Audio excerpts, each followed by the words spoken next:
Welcome to For the Love of It, TAFE New South Wales sessions. I'm your host, Steph Papas, and on this special edition, all our guests share a common pathway that TAFE New South Wales have supported their dreams.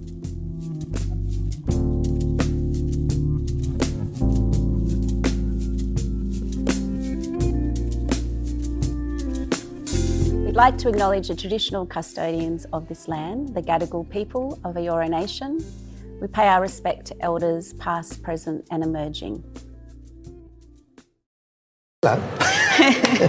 Welcome to For the Love of It, TAFE New South Wales session. I'm Steph Papas, your host, and I'm here today with Nicholas Huxley, who began his journey in the fashion industry in 1973, actually the same year I was born, enrolling in the fashion design course at East Sydney Technical College, now known as TAFE New South Wales Fashion Design Studio. His early years in the industry laid a strong foundation, which he later channeled into a distinguished teaching career at the same institution. From the beginning of his teaching to his retirement as head teacher in 2018, Nicholas has been a guiding force and a mentor for so many notable designers in our Australian industry. Alex Perry, Nikki Zimmerman, Romance was born. I mean, Dion Lee. Dion Lee, they go on Lisa and on Ho, and it on. goes on, know, and the costume designer, Janet Patterson. Who's in my class with me. Yeah. Okay. Nicholas' career is filled with many colourful achievements, and he's an extraordinary soul. It actually means so much to me personally to have this interview in this series, because I personally had my own experience with Nicholas. So please welcome Nicholas Huxley to For the Love of It. Hello, how Hi, are Nicholas, you? how are you? Thanks for all that. It's like this is your life. This is your life. Yes. No, great pleasure to be here with you, darling. What an extraordinary life. Let's go back. You grew up in Papua New Guinea. I was born and brought up there, Yeah, tell us about because your parents were quite artistic. My dad was up there during the war, World War II, realised that there was something special about it. Of course, Lae in New Guinea got bombed very badly, and then when he came back here, he just realised that that's where he wanted to go back to and help rebuild it. Married my mum in 1948 and they went straight back. And then he ended up studying the newspaper, the Times Courier, and mum had been a model in Sydney, etc. And then what happened was that she ended up working as a correspondent for the ABC. And like they had 5 sons up there, and you're one of 5, aren't you? I'm In the middle middle, of 5 in the middle, boys. yeah. Middle of 5 boys. Sandwiched in between. And a fabulous life because Dad having the newspaper and mum being a correspondent. Our house ended up being the hub of parties, always parties. So I grew up in a household of partying and dancing with my mother when I was 3 years of age, and it was a great life, fabulous life. When was in that childhood that you knew fashion was something you wanted to pursue? Was there a moment? Because I always took note of what my mum was wearing. Okay. In those days, it was almost like an online thing where clothes would be sent up to New Guinea, and my mum had organised a great bunch of girls to model, and they would do the rounds modelling clothes, and invite everybody. They'd go all over the place, and then mum would end up buying the things that she loved. So she had the most extraordinary, beautiful clothes. You remember the sack? Yeah. Remember the sack, the potato sack? Well, mum was the first one up there to buy it and wear it. And she had beautiful shoes, just beautiful clothes. And she'd always call me in and ask me, she was going somewhere, what do you think of this, what do you think of that? I had no say in it. She just asked me to come in and, be her confidant before she went out somewhere. And a lot of the time we were very lucky that mum never left us at home. She took us, we would sometimes be the only kids at weddings, the only kids at the opening of movie premieres, the only things at big parties, and she loved her sons. And she loved us being a part of her life, And I was lucky. I'm definitely a product of my parents and my upbringing, for sure. For sure, with all your love. So I've got my artistic side from my dad, because he was a wonderful cartoonist and caricaturist, and I've got the acting and the fashion and the creativity part of it from my mother. The personality. Yeah, absolutely. I was very much like my mum. Yeah, she's a spitfire. What was her name? Leona Lee. Leona. Yeah, beautiful. She was a gorgeous, stunning looking woman. Modelling as well. Yeah, she was stunning looking. And so then you came over and you pursued... What happened was my brother was already down boarding at Waverley College. Yes. And just Mum started to realise that all the boys were going. My brother Adrian died in New Guinea when he was a baby. Oh. And then Mum started to realise that all the boys would be slowly coming down to Sydney to boarding school, and Mum hated the idea that she would see us only once a year. And she'd already been there 17 years. My dad had been there 25 years by this time, and it was 1965 when the natives were getting restless. Some break and entry and things that had never happened before. Beautiful life up there, you know. And then Mum just said, I can't stand the idea of not seeing the boys, so she said, I'm going to move back to Sydney, and just said to Dad, do what you want to do, basically. And then eventually he moved back down too. And they bought an apartment in Tamarama. Tamarama. And then I started back. You went to Waverley? I went to Waverley, and then all my brothers went to Waverley too. Yep. Good old Waverley College. And then what happened was that at the end of it all, you know, in sixth form, year 12, I said to my fabulous art teacher, he said to me, what do you want to do? And I said, well, you know, I was sort of thinking about doing acting, right? But I didn't want to work in a bar and drive a taxi and wait for one job a year. And then I thought, well, I'd like to do costume design, you know, something to do with cinema or film or whatever, theatre. And he said, well, there is a design school. I know the guy who ran a Ross Day in those days. Yes. So he made an appointment with me to go and see him. And in those days also it was very expensive. And Mum had sent all her boys through private school. So I said, you know, this is my deal. And so I started doing the part-time dress design course in 1973. 1973. So I'd have a pattern making sewing over at Randwick Tech, and then at East Sydney Tech we'd have Monday design, Tuesday drawing. And you mentioned Ross Day. Ross Day, yeah. How there was a part where he noticed your passion and your talent with illustration. How did he change the course of your life? That. Yeah. How did he change it? Because as a head of the school, we had never heard of that school. Yes. Right? It was almost like his little empire that he never spread the word about. Right? And then, you know, I started the following year, 1974, Gough Whitlam got in. Okay. Put in tertiary allowance, which gave me the ability to afford to go there. And so I started there in 1974 as a full-time student. We started with 60 students. By 1976, the last year, there was 11 left. Out of the 60, it was a really tough course to do. Wow. Yeah. And then, so what happened was, being extroverted and, knowing what I wanted, I'd sort of, even though I was a student, I had a lot to do with the mechanics. Yes. Of what got involved. I got very involved. And then, so what happened was, when I had no idea that because we thought, he knew I was a film nut. So I'd arrive at college of a day, and then he'd call me into his office and ask me film questions. Name 10 characters in Gone with the Wind and who played them. And then I'd go, pop, pop, pop, pop, pop, and he'd go, get out, right? Things like that. So we had this sort of a love-hate relationship. And then when I left, and I was working as a designer, I started working at Q as a designer, and then I was working, and then he rang me one day out of the blue. At Q Design? Well, he rang me, he just rang me and he said, and I heard him say, oh, hi, Nicholas, it's Ross Day here. I said, oh, hi, Ross. So I kept on going to all the shows, like being back at college, cracking the whip with the students. And so, I was all part of it. And then what happened was he rang me and I heard him say, oh, it's Nicholas, it's Ross Day here. And I said, hi, Ross. I said, what's going on?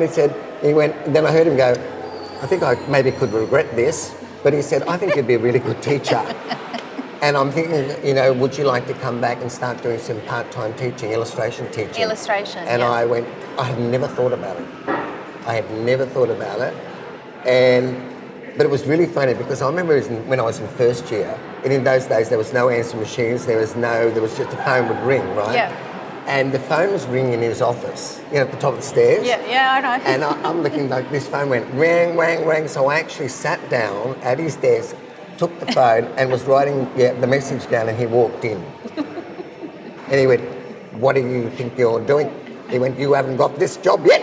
I'm like, wow, I'd only been there for about 2 months or something. Yeah, I was like, what, serious? And anyway, so I came back as a part-time teacher, and then I got more hours and more hours, more subjects. And then that was 1970, beginning of 1979.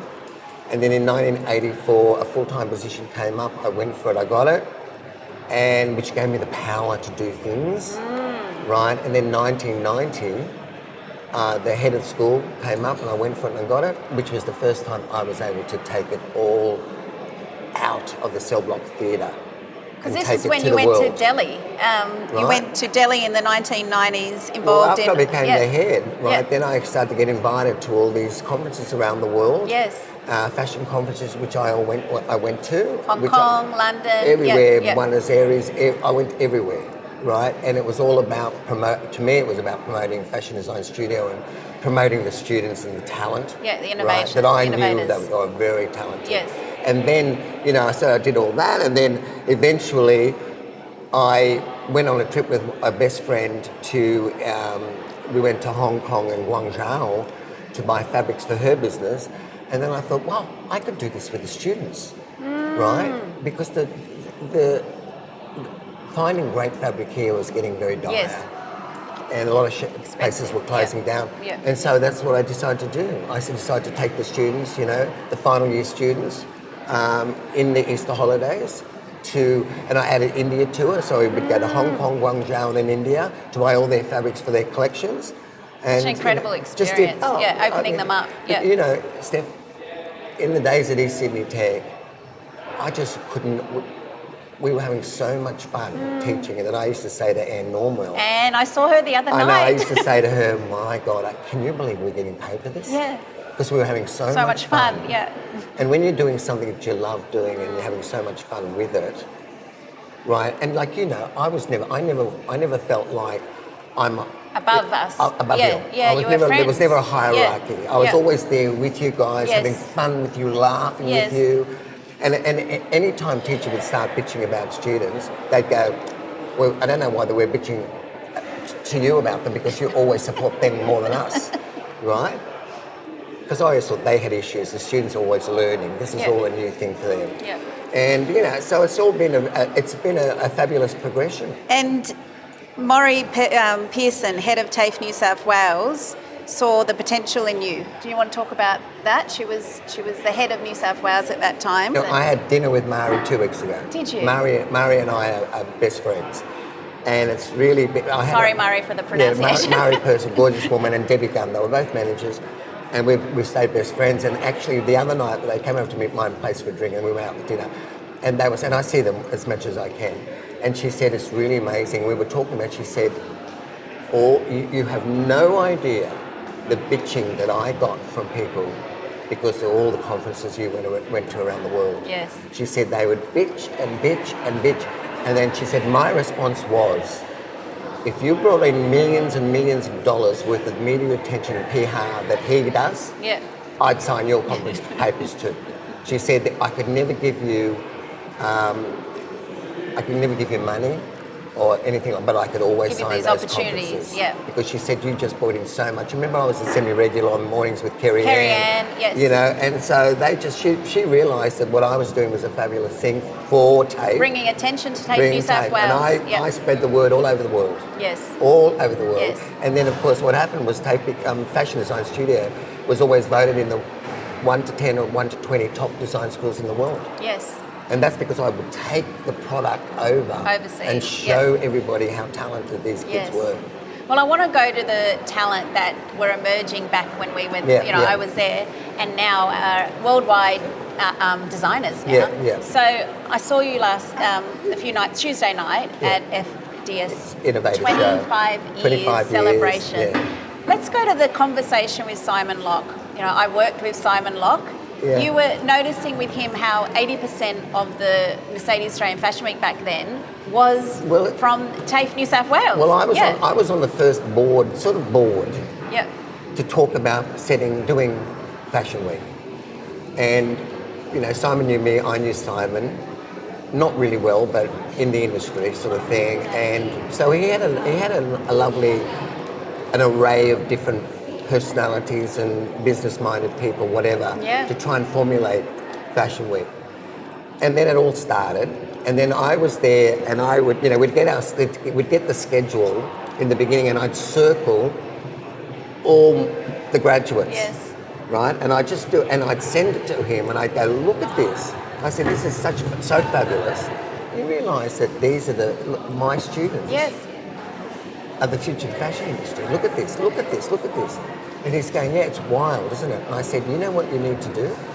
You need to do a student show. Student show, yeah. Of the new and up and coming. What year was this, do you think? Was it 28, it was 1999, 1998. I felt so, 1998. yeah. And he said, oh, well, no, it's not about the students, it's about the commercial environment, money making, buyers and all this sort of stuff. I said, yeah, but what a great show that would be.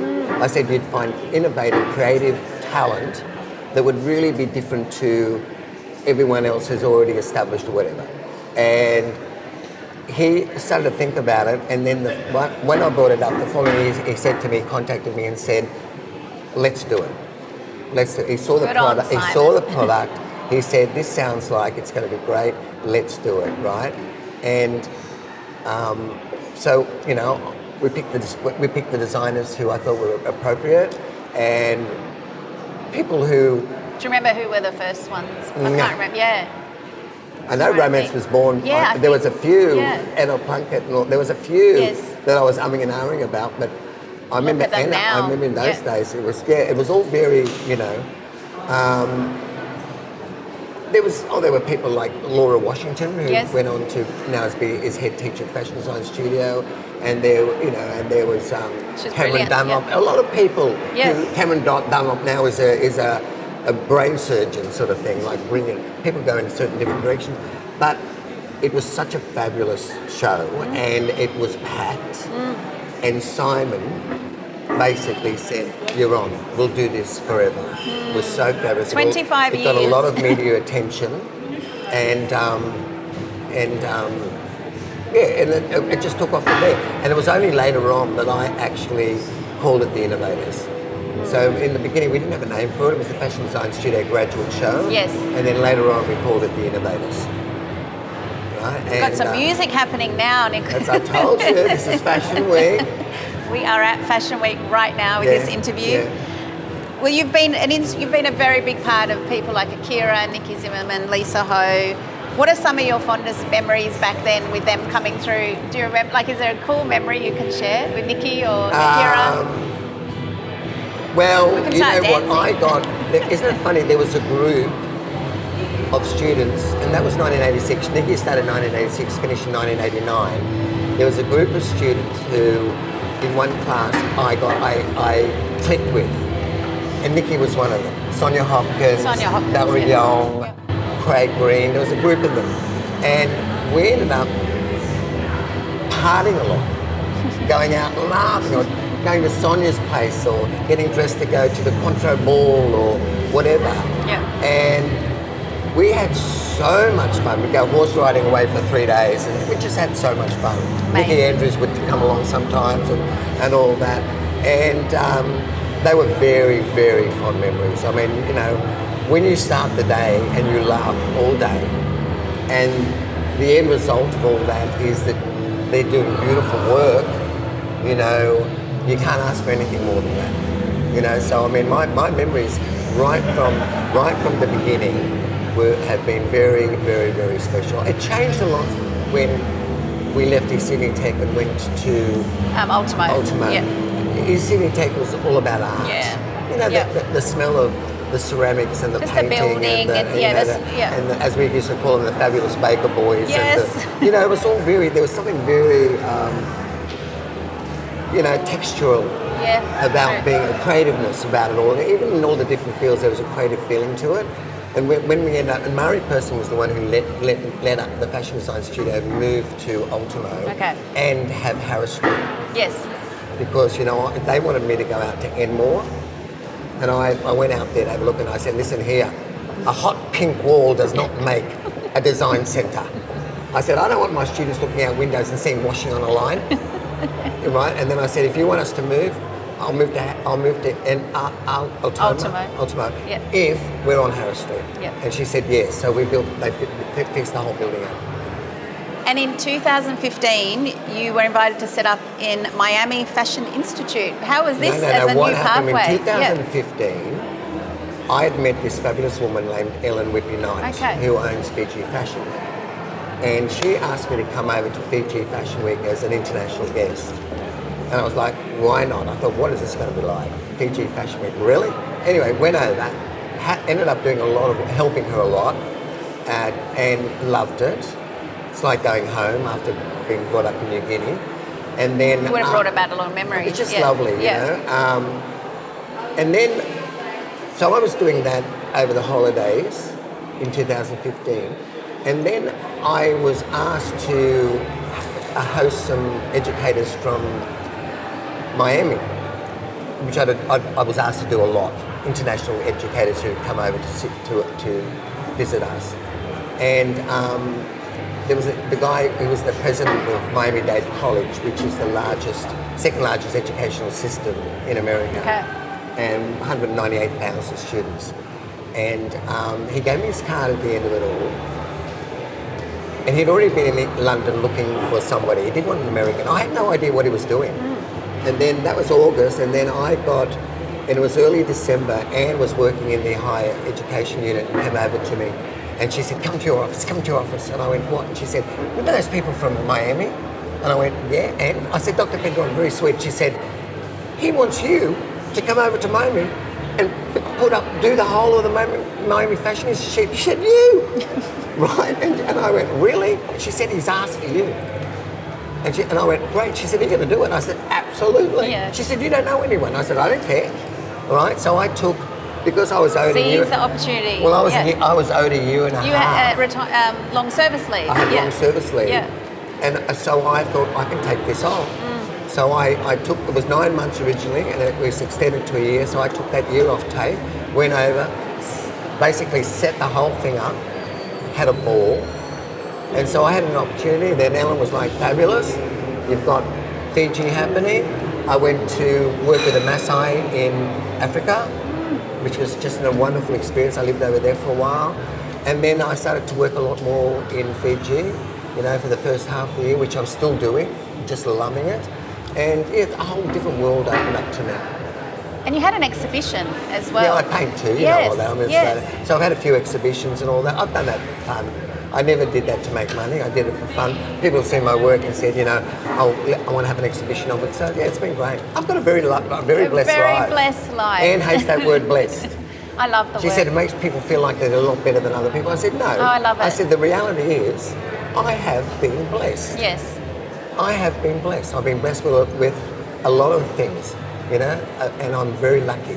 You say life is what you make it, and it's all about attitude. Attitude, absolutely. Yeah, I love that. I can hear people whinging, carrying on, and I go, you know what? You're the one who turns the light on and turns it off, right? Yeah. You're the one who makes things happen. Don't sit around for everyone else to try and make it happen for you.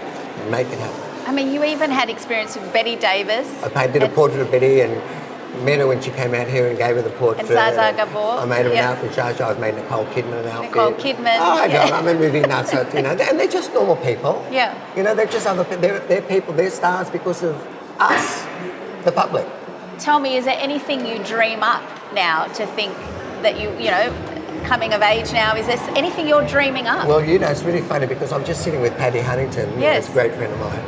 And she was talking about me starting a consultancy business. I said, you know what? I said, all that's fine, except I don't want to be the person who starts it. I said, I need an agent. I'm a bit lazy like that. Yeah. I like things to come to me and then I'll do them. An opportunity. Well, what I was saying was watching the Indigenous show last night. Yes. I would like to give my time to help them with design. Right? In Australia, well, not really. They're probably the last designer, which I just think they've got the talent like everyone else, but they need the education. Yes. They need design education, and no one's doing it. No one is actually sitting there with them and teaching them the elements and principles of design so that they can take their beautiful fabrics into wonderful detailing and such. It's something that I've been thinking about that I'd like to do too, like what I'm doing in Fiji. Yeah, exactly the same. Tell us a little bit about what you're doing in Fiji. Well, that sounds extraordinary.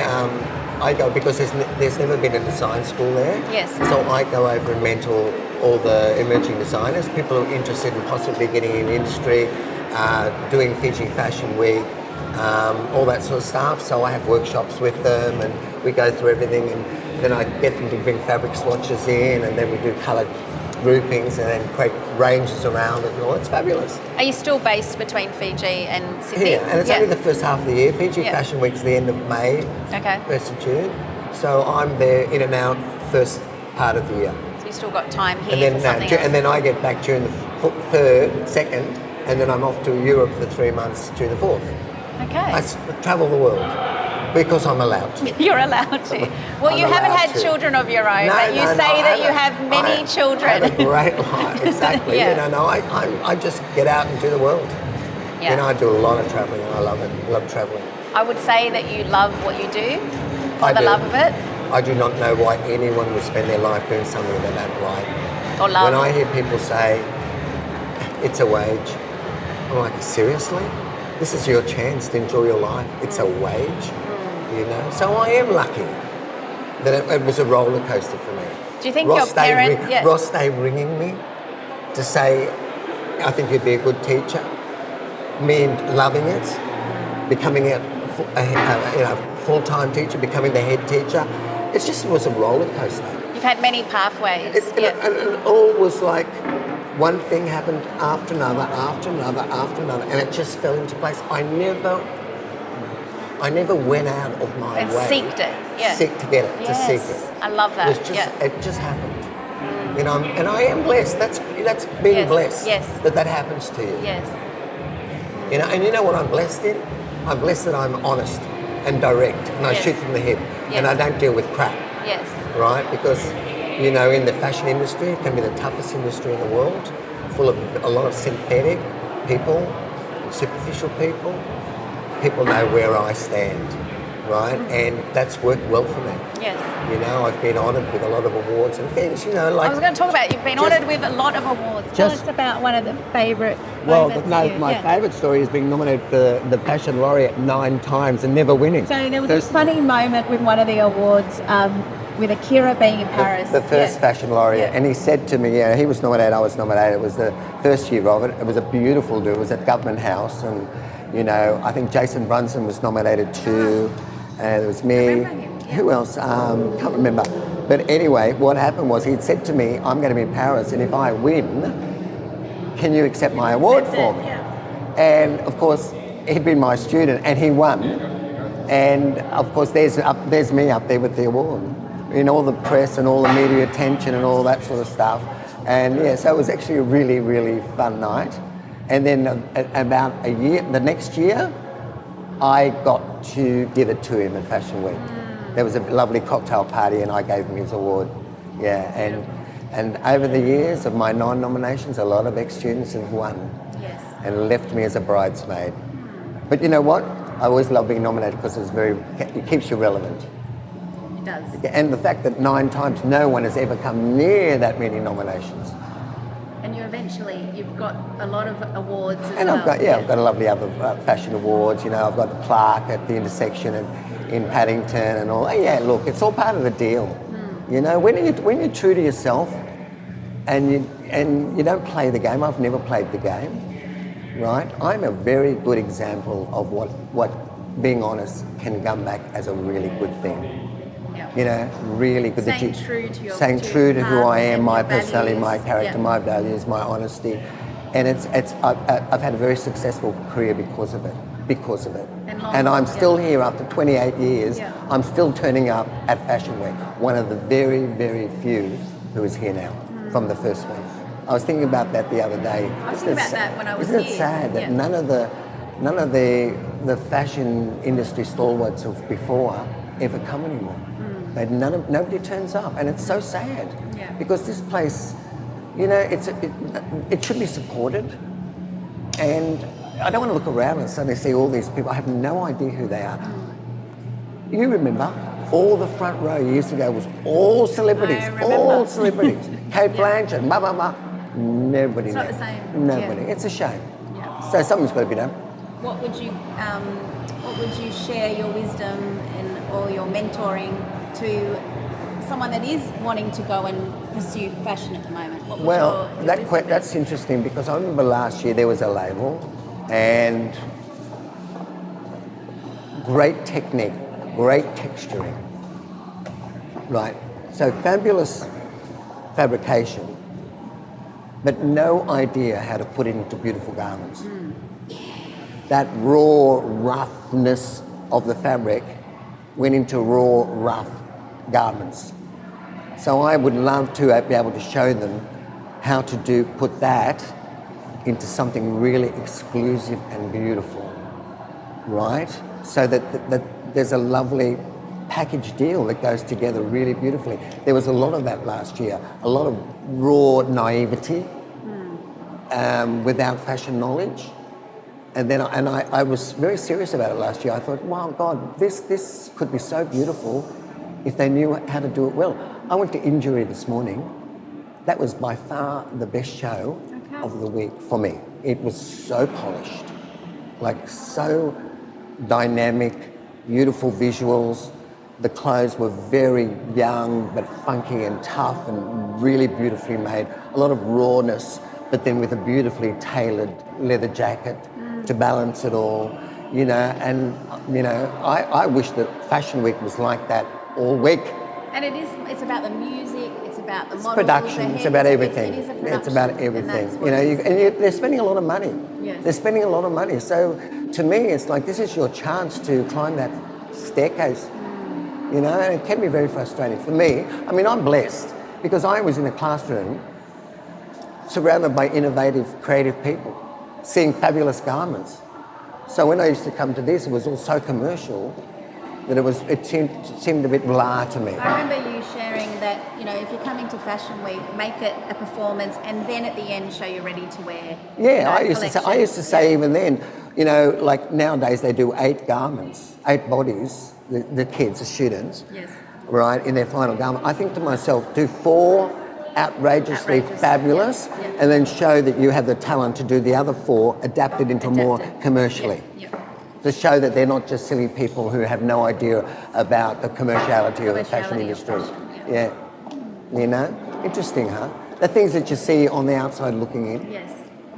There you go. It's been so beautiful talking to you. Oh, thank you. It's been lovely talking to you. I brought something very special from my past, if I can find it. Here it is. Oh my God. Where is it? You wrote a reference for me, Nicholas. Did I bring it? I'm going to have it. Here it is. Sorry about that. You could have pretended. I know. You could have pretended. So, I don't know if we're going to put this in the interview, but I just wanted to personally say to you, I came to you when I was in year 12 to study illustration. Yeah. Part-time at night. Monday nights. While I was doing my HSC. Monday nights, yes, I remember. I remember seeing your illustrations on the wall and just being so inspired by your illustrations that I came back straight out of school, fresh out of school. I didn't scare you? You did scare me. And it's quite a scary school to start off at a young age. Yeah, it was tough to get into too. And it's very tough. And I got in. I got into full time. And I think I lasted a year, but then you came to me, got me in your office, and you said to me, Steph, I think that you have all these, you know, things you want to do. Things you want to do. Yeah, and you said, this is holding you back. You said, go I remember out that. in the industry. I remember that. And you said, learn on the job. Yeah. And I went on to work for Spin And Communications. and you know what? You have to, that's a part of being honest. Yeah. You have to, it's not like filling seats. You know, I'm there at the beginning of someone's career. If I can see that they need to work out there instead of being here for 3 years, I'll tell them. Yeah. They have the option to say, no, I want to stay here, or think about the professionalism and maybe go out there. And now who would know all these years later you're interviewing me? And I'm interviewing you. It just feels wild, like isn't a it? full circle. Because It's I wild. did go on to have my own clothing label, but I had so much experience in the industry thanks to you. So well, you know, I was lucky that when I left Waverley in 1973, I was working as an assistant cutter during the day. I've done that job. For the whole year, right? And I learned so much about the fashion industry, or we call it the rag trade, in those days, right? And do college at night. Yes. That when I arrived as a full-time student, I knew so much about the industry. Yes. You know, those cutters would involve me in everything, right? And I just knew so much that everybody else who started in the class didn't know anything about. How the buttons being dyed, and choosing the buttons, and cutting the fabrics, and doing everything, and grading. much, It was yeah. so many and everything was done in one building. It was so fabulous, and so I arrived really knowing the industry really, really well. I felt like I already had a step up.